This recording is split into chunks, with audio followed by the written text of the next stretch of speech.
Good morning, Tracy. It's time for Pivot Point Live. It's been a couple of weeks since we've gotten together. How's things been going? Oh, things have been super, super busy, but it's just the way it's busy on the right things, right? I mean, so it feels good. I just for our viewership, it makes me feel bad that weren't able to show up as our uh, we had to do a little rerun. So I am thankful to be back and glad to get to see you again. Yeah. So, been an interesting few weeks. Uh huh. What are we talking about today? I have no clue. Okay, so Paul, I was thinking about. Um, I think it's Patrick Lencioni has a book out on how horrible team meetings can become, and we got a couple of different directions we can go. Like death by team meeting is one, but also like we're really what I'd like to do. I think this would help our business owners that they're not even having a meeting because team meetings suck. So why do team meetings suck? That's what I'd like to uncover a little bit and just find out from your point of view, from my point of view, and the people that you've helped to maybe improve their team meetings, and if maybe a company is not even having a team meeting, how could they get one off the ground? What would be some best practices? So we got a lot of latitude, a lot of room, a lot of rope that we could go out and either tie a knot and hang on or tie a noose. So I'm suspecting our end point is to create effective meetings at the end of this by the time we're done, That's what correct? I think. I think a lot of businesses would do well by having effective meetings. All right. So maybe we could start out at why are some of the reasons why maybe that you've heard of why team meetings suck and they're just dead. They're dead, and really when people are coming to a team meeting like, ugh, we got this meeting on Monday morning and so forth. What do you think? So, less of what I think, I like to ask you some questions. Okay, let's Because roll. at the end of the day, I know over the past month you've been like inundated with meetings.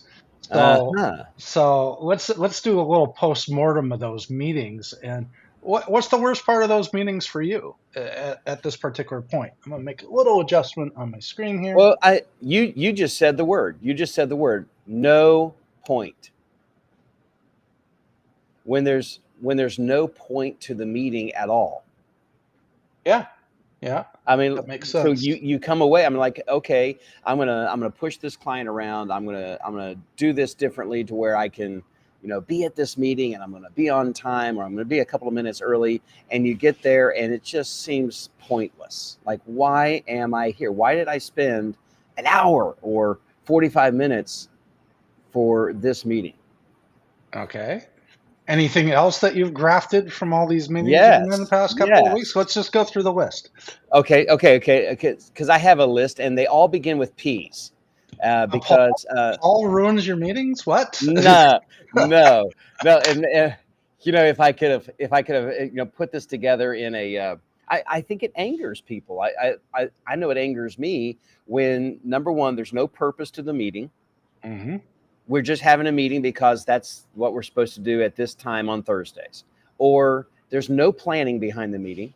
And you can tell when the person who's supposed to be engineering the agenda, like, hey guys, let's just, it's good to see everybody, let's have some wins, and like, okay, yeah, and I think that's important, but I think you ought to check in, but then it just goes nowhere from there. We spent 45 minutes about wins, and then I think there's no productivity, nothing. I mean, like, it was distractions. It was one distraction, one story, one yarn after the other. Everybody was talking, but nothing was being productive. And then the worst case scenario would be there's no participation. Well, yeah.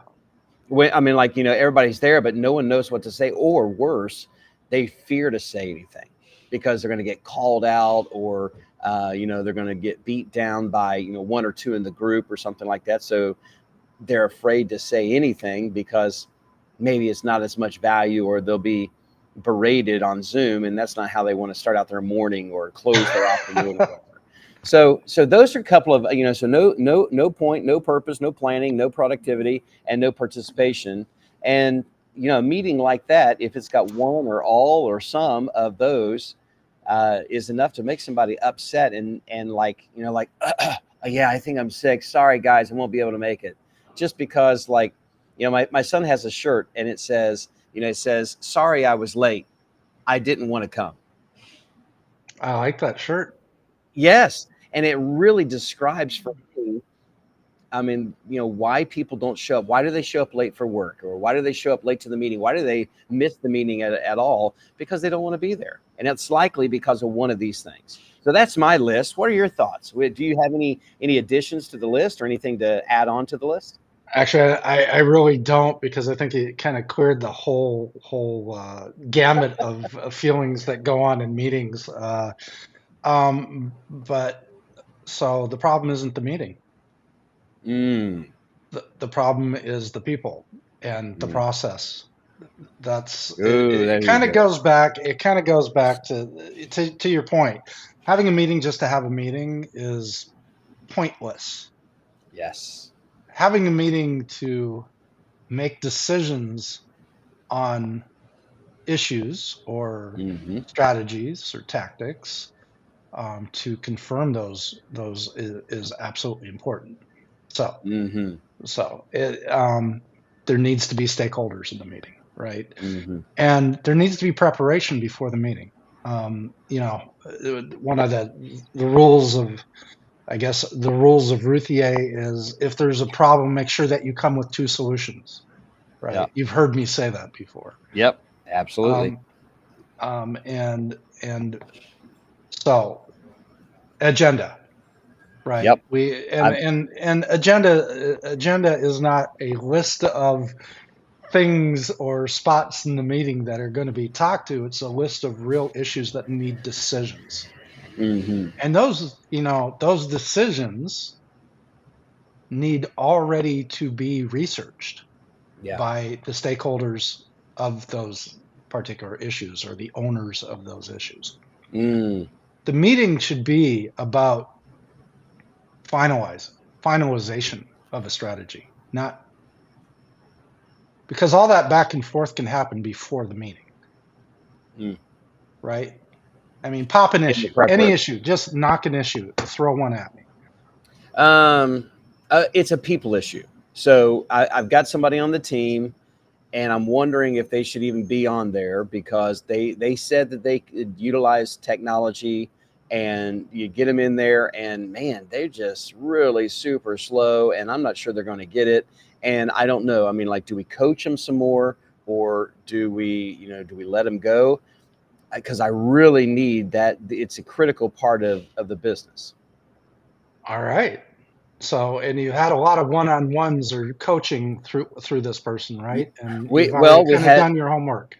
they've been with us for 60 days, Okay. and we told them, even in our job description it says that you've got to be familiar with Zoom and Slack and certain computer software that we have and operate.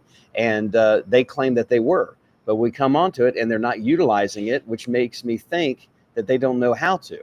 And so it slows down the communication process. We have to physically go to this person. Now, she's a little bit older, and maybe there's a story in there I don't think we've uncovered, but we've coached her 2 times on it.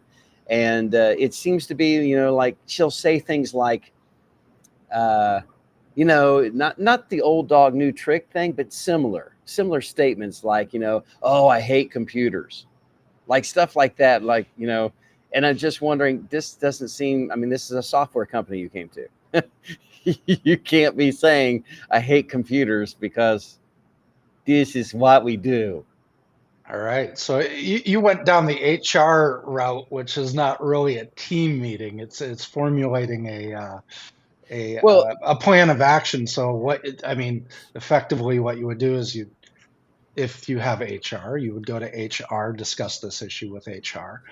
You would coordinate with HR to build a PIP, or a performance improvement plan, for that particular individual. And you have all that prepped before you set the meeting with the individual, the final meeting, to kind of discuss their lack of performance, and mhm. then be well prepared to present a performance improvement plan with a timeline of execution on that plan and be fully prepared for that meeting. But I kind of don't want to go there. I want to Well, go to yeah. a team So situation.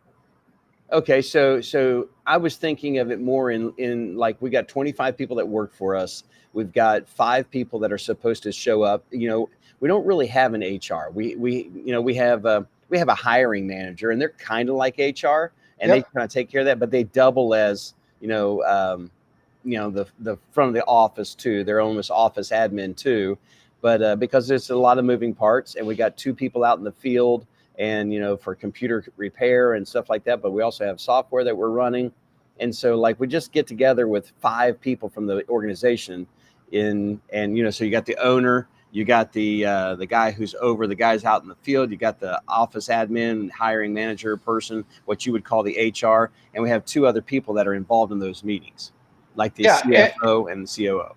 And I get that. But the thing is if you're going to have a negative, it's kind of a negative meeting. It's a performance improvement meeting that is centered around one person. All the other people are eliminated. You do negative meetings or calls for performance as a Boom. one-on-one, Okay. and and you scream everybody's positives in a group meeting, right? Mm-hmm. You cheer them on in a group. You discipline one-on-one. You Mm-hmm. cannot do the same. It's a very interesting subject because I just ran into this issue yesterday. So Yeah. it's apropos for me that it's even if you have a problem. Let's say we're gonna go down this rabbit hole because I think it's important. But let's say you're in a group. You're doing a project as a group, Mm-hmm. okay? And somebody screws up in the group. Now you get this guy who flames everybody in an email or flames one person and carbon copies everybody Yes. else's Right. email, Right. right? That's Mm-hmm. that one, right? Yeah. What are you doing? What are you accomplishing with that Mm-hmm. scenario? Yeah. You've just taken your team around, thrown it through the floor. Or Mm-hmm. even worse, you've created 4 against 1. Yep. Okay, now everybody is talking about Billy and how bad Billy is at his business, at doing business. And Billy Mm-hmm. sucks at this, and Billy sucks at that. And now you're creating almost a bullying environment, Yeah. and it's toxic. Yep. You've chipped Okay. away at the team's confidence in one person, and now And everybody's against them. and you made yourself look like a fool, by the way. Mm-hmm. So Hey, can we this might be beneficial. I like this like little role play that we have, like where you're giving me like the best practices, like as a coach or a consultant might do. So Paul, what we have in our organization is basically the 5 main leaders.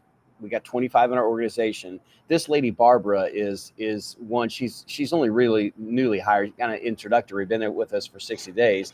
And what our leader Paul has told us to do is you bring, everybody bring one issue that they have going on, and we can talk about it in this meeting. And that's the agenda. okay. So like, yeah, so it's a poor agenda. It's not the right, it's certainly not the best practice, but we end up, and then sometimes, Paul, all we're doing is we're just talking about our people, and we never really made progress on the main things that are generating revenue or customers or something like that. We're just talking about people. Yeah. So the problem there isn't the meaning; it's the process, right? I mean, Yep. going back, you don't have a process. You don't have a process to deal with issues. You, based on what you just said, you don't have any quarterly goals that you're targeting, Mhm. and quarterly project points that you're targeting any, Metrics that we're following. metrics that you're following. I can already tell by the way you kind of said that is that you don't have any of this stuff in place. So, one of the key things is you got to figure out 4 things that you want to accomplish over the quarter, right? Who's going to own those, right? And then what tasks need to be done to get those. Mm-hmm. And then it is within a task that you have a problem or an issue that you need other people's help on. and you bring them in via email, or you need everybody's support to work through that particular problem, and you go back and forth with that, and then when you get to the meeting, right? Because you need to talk about it and finalize it, because you're looking to the meeting to get agreement on a particular direction. And so now you've got all this backup, and everybody's well researched and informed about the situation. They know what they need to make decisions on. None of that pre discussion stuff is going to happen at the meeting. That's all before the meeting. So then you come into the meeting with your list of finalizations, right? And it takes 15 minutes. Wow. Paul, you mean to tell me that a team meeting, like with the leaders, if it's prepared correctly on the front end, should take 15 minutes? Yeah, absolutely. All those pre-discussions Paul, we're should taking have an that. hour, sometimes 90 minutes. No. That goes to, because a lot of these, if there is a target point for these issues, which is those quarterly goals, then you're not playing with a shotgun anymore. You're playing with a rifle. Okay, because it's very clear. Is this in scope of the meeting or out of scope of the meeting? And then you can run the meeting. You can go, oh, sorry, put a pin in that. That's not what we're here to discuss. That's for a different meeting or a different time when we need to do some preparation for that. That does not impact what we're here to discuss today. Paul, that sounds like a meeting that I would want to be participating in, because 15 minutes to come in and feel like we got somewhere, and it didn't take forever to do it. Like we actually, we reported on the numbers. Now we all know what the numbers are. We reported on the measurables. If there's something coming up that we have to deal with, that sounds like it's bang, bang, bang. And now I can get back to my team, or I can get back to my project. Well, let's think about the four goals, right? I mean, once it's planned out, this is the conversation. Goal number 1, are we on track, off track? We're on track. Great. Goal number 2, are we on track or off track? On track. Great. Goal number 3, are we on track, off track? We're off track. What's the issue? Oh, it's right here. We've already researched it. Here, we have 3 options, A, B, and C. Guys, do we agree that we should do option C based on everybody's reading this issue? Yes, let's do option C. Great. Done. We're doing option C. Billy, run with option C. If you have any more issues, make sure you keep us informed on Teams or on Slack or whatever your platform is. Goal number 4, on track, off track. Great, on track. Got any old business to deal with from last week? No? Good. Any new business beyond that? Mm-hmm. It's new business. Well, we have a problem with this, and this. Which goal does it impact? Oh, well, none of the goals up on the board. It's just standard operations daily. It's great. That's a different meeting. Let's take care of that in the operations meeting on Wednesday. Anything else, guys? Yeah. No? Good. We'll see you guys later. Have a great day. Okay. So Paul, you just broke down a very simple framework.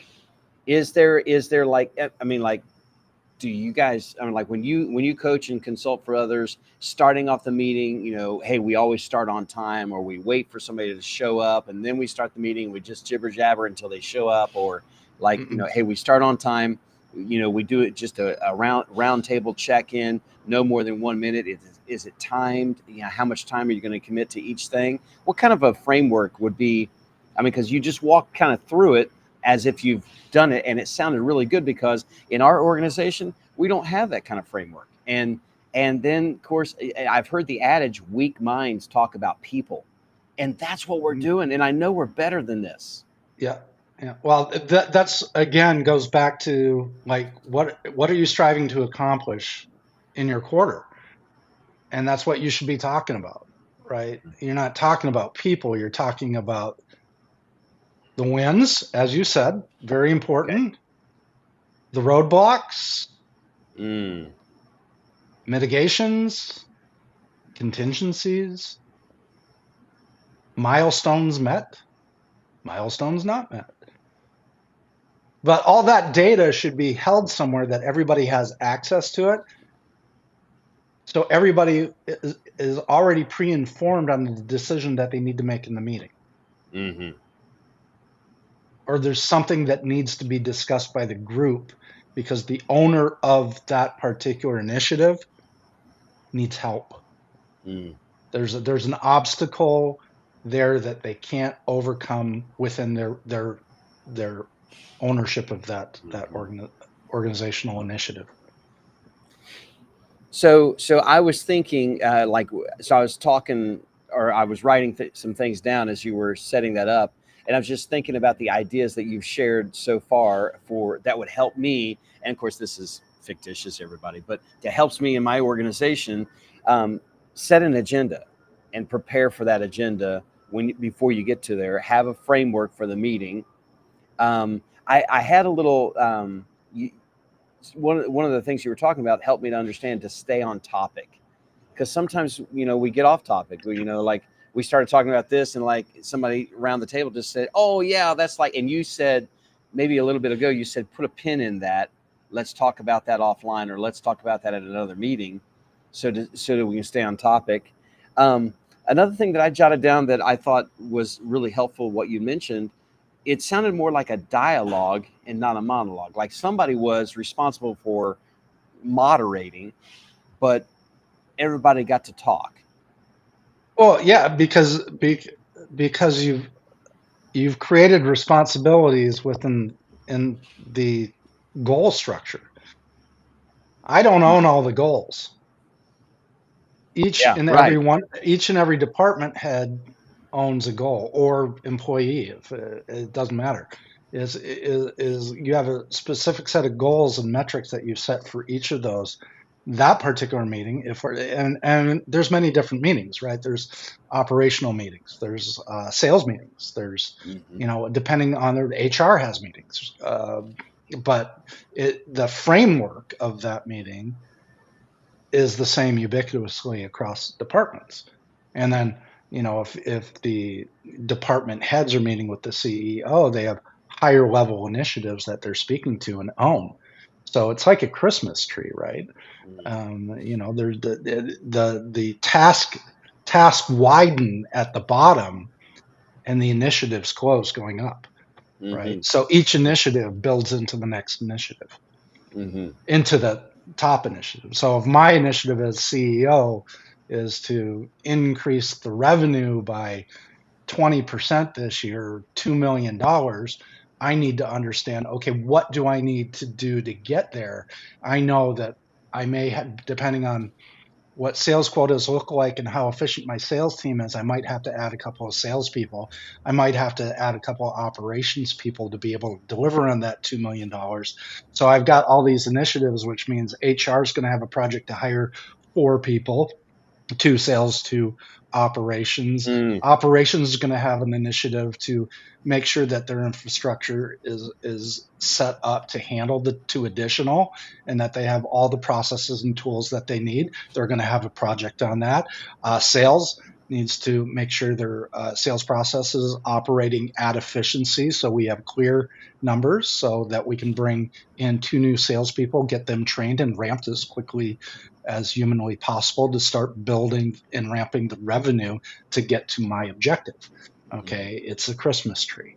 My objective is one, it's at the top, and then the objectives span out at the bottom. Mm.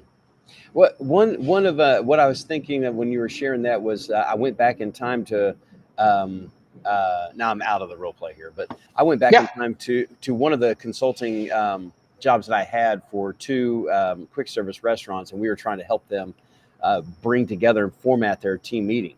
So we had 2 separate stores, but we had one mission. We had with these 2 separate stores, even though they were 15 miles away from each other. But one thing that we did that I found was very effective at the end of the meeting, everybody went around. We went around the table and said, "Okay, what's your next steps? What's your next step?" So everybody had to report to where everybody knew, like because of the meeting. You mentioned about the milestones met or unmet. maybe it was a milestone that was in my department or in somebody else's department. They're reporting on that, like, okay, by next meeting, I'm going to have this done. That's my next step. Okay, great. What's your next step? What's your or takeaway? And then one thing that I thought was interesting is we started doing, we rated the meeting 1 to 5. Well, 5 being the absolutely. best. Yep. Like, and that way, like if we find, and we recorded it, we recorded the data, like, hey, all month long we had a rating of 3. Well, that's kind of middle of the road. Why are we not a 4 or a 5?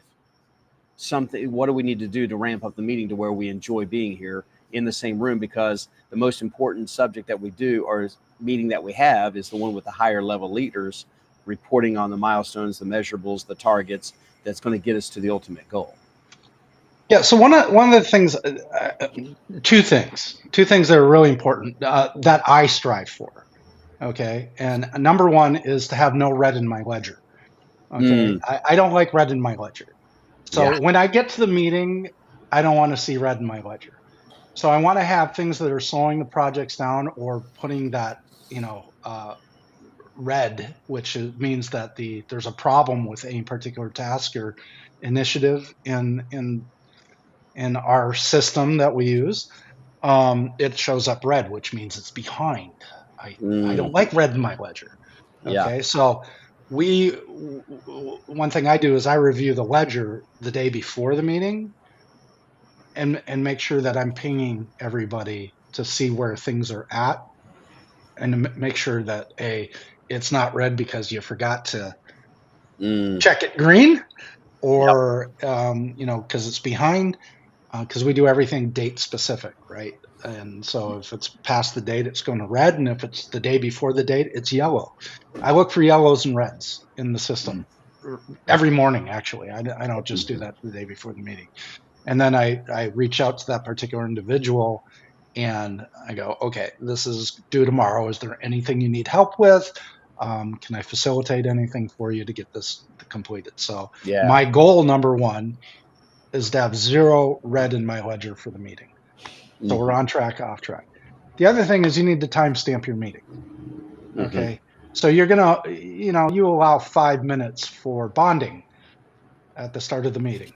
Wins, bonding, all that good kind of stuff. At the end of the 5 minutes, it's over. You're on to the next subject, right? Then you allow, time for everybody to report. Yeah, the wins, we're on schedule, on track, and we have any business from the last meeting that is incomplete should be in there, and we go through that and finalize anything that we need to. And then new business, new issues or new things, which, by the way, are already researched by the entire team, because we knew with the agenda that we were going to be talking about these things, and everybody gets educated in front, so there are no real questioning. It's more about decision making. Okay. We don't need to explore the topic in the meeting. We need to explore the topic before the meeting so that we're educated in the meeting and can make decisions. So the attitude coming in, so the attitude coming into the approach to like, if you want to have powerful meetings, the way that you prepare for it and the way that you approach it, to where it's like, hey, these are my buddies and a pal. Yeah, we do that for 5 minutes, but then we got to report on measurables. So what would be the right attitude coming into a meeting? Is it an attitude? And I don't mean positive or negative, like, oh, everybody ought to be positive. But like, let's just suppose everybody's going to be positive. They're going to have a good attitude. But the attitude I mean is like, is it one of informational? Is it one of reporting? Is it one of decision making, like you mentioned, or is it many different approaches? I would offer 2 things: speed and execution. Okay. It's an attitude of execution. And honestly, going back to the original statement, you can't have that attitude without actual goals to hit or initiatives to meet. So it's speed and execution. Yeah. Okay. Yeah, and if you approach that like, we're not just like trying to hurry up and get the meeting done, but we are going through this speed because we do have a business we're running here. like what do we need to do? Why isn't it done? What will we do between now and our next meeting to get it done? And how often do you think like one of these meetings should happen? So there's meetings that should happen once a week to move projects along, and that's absolutely necessary. But good preparation can keep these meetings short. I don't believe these meetings should ever last a time. I meet with my team twice a week. One's a sales meeting, and one is an operations meeting, and we run those meetings exactly the way I just described. They tend to last 15. Longest they've lasted 30 minutes. Wow.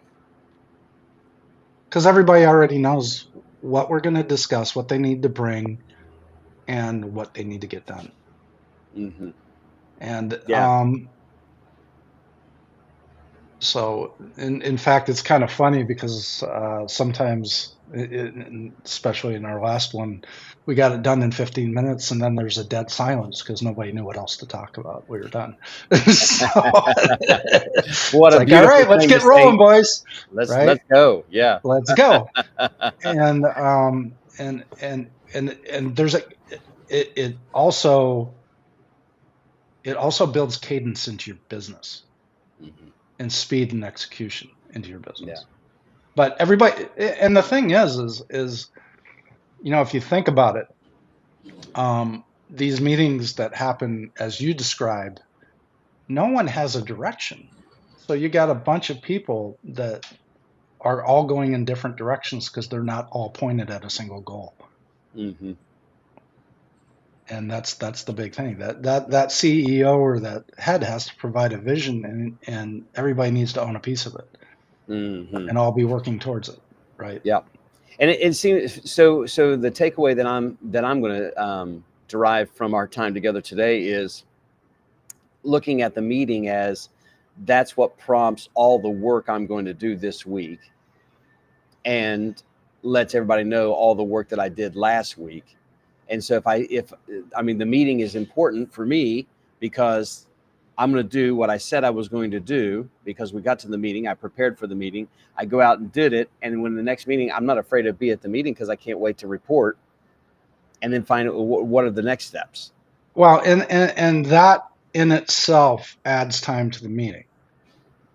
So I would say that I want to report on what I've executed, not the work I've done. I want to hear not about the work, but about the accomplishment, the goal that got accomplished.